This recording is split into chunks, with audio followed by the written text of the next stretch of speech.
So the kid's floating face down in the pool. 3 years old. 3. While Dad's inside watching baseball. Baseball. And Mom's off playing doctor somewhere.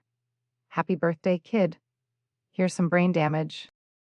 For pity's sake, that's the inciting incident, not the entire thematic thrust. It's chapter 4, I believe.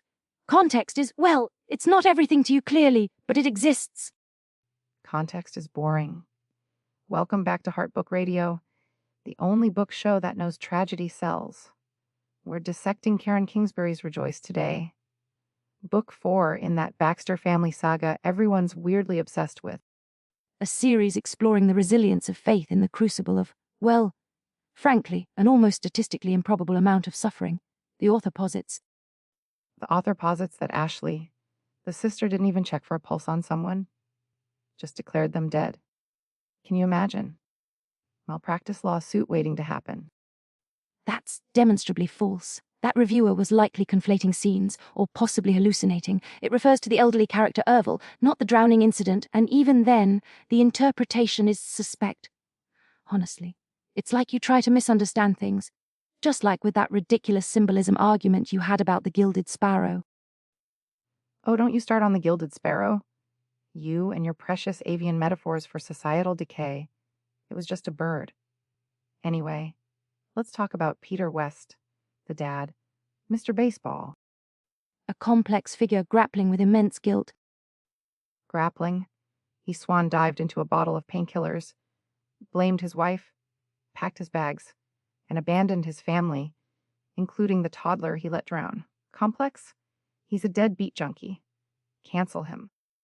My neighbor Dave left his wife after shrinking her favorite sweater, and he's less of a scumbag than Peter. While his actions are reprehensible, the narrative attempts to portray a descent into addiction, fueled by self-loathing and trauma. It's a depiction of rock bottom, the abyss. Oh, the abyss? Give me a break. His wife, Brooke, is dealing with a severely disabled kid, a shattered marriage, and he's the one getting the pity party. How does she even think about taking him back? Is she a saint or just lacking a spine? Her capacity for forgiveness, framed within her faith, is central to the series' ethos, though one could argue it borders on enabling, or perhaps a form of narrative Stockholm syndrome. And then there's Ashley. Miss HIV positive and proud of it? No, wait, ashamed of it. For the entire book. This poor firefighter Landon wants to marry her, loves her, probably leaves the toilet seat down, and she just keeps pushing him away. Oh, woe is me. I have HIV from my prior bad decisions. Get over yourself. She's navigating fear, stigma, internalized shame. It's a reflection of real-world anxieties surrounding chronic illness and disclosure.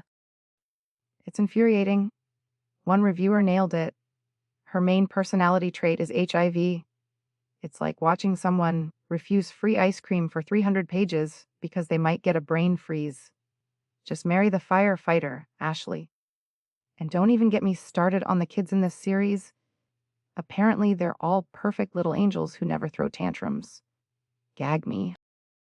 The idealization of childhood is certainly a recurring motif, perhaps to heighten the contrast with the adult suffering, or maybe author just doesn't like writing realistic children.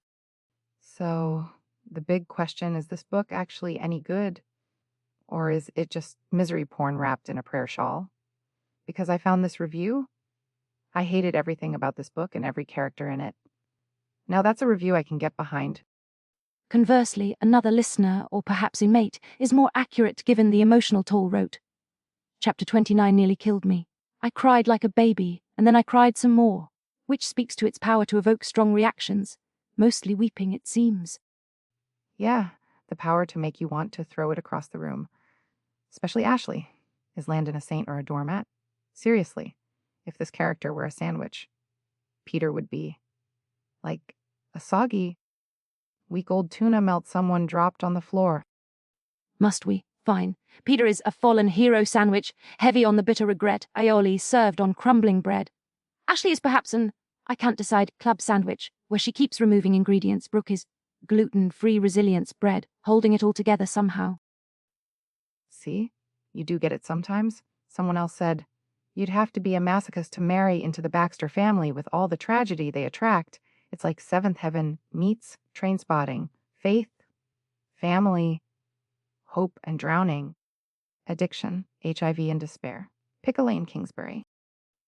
The juxtaposition is jarring. It attempts a theology of suffering, suggesting joy can be found despite horrific circumstances. But the sheer volume of trauma risks undermining the message, making it feel punitive, or as you so eloquently put it, misery porn. Though I did appreciate the exploration of Peter's psychological state, however flawed his actions. You appreciated, okay, whatever. Time for the rating. I give Rejoice 2 out of 5 miracle recoveries that feel totally unearned, and maybe an extra point for making me yell at a fictional character. So, 3. An emotionally manipulative roller coaster that sacrifices plausibility for pathos. Its portrayal of addiction is harrowing, if conveniently resolved. For its sheer audacity in piling on the agony, I award it 4 out of 7 trigger warnings listed by concerned readers online. Problematic, but undeniably potent. See, we never agree, except maybe that the Gilded Sparrow was pretentious nonsense.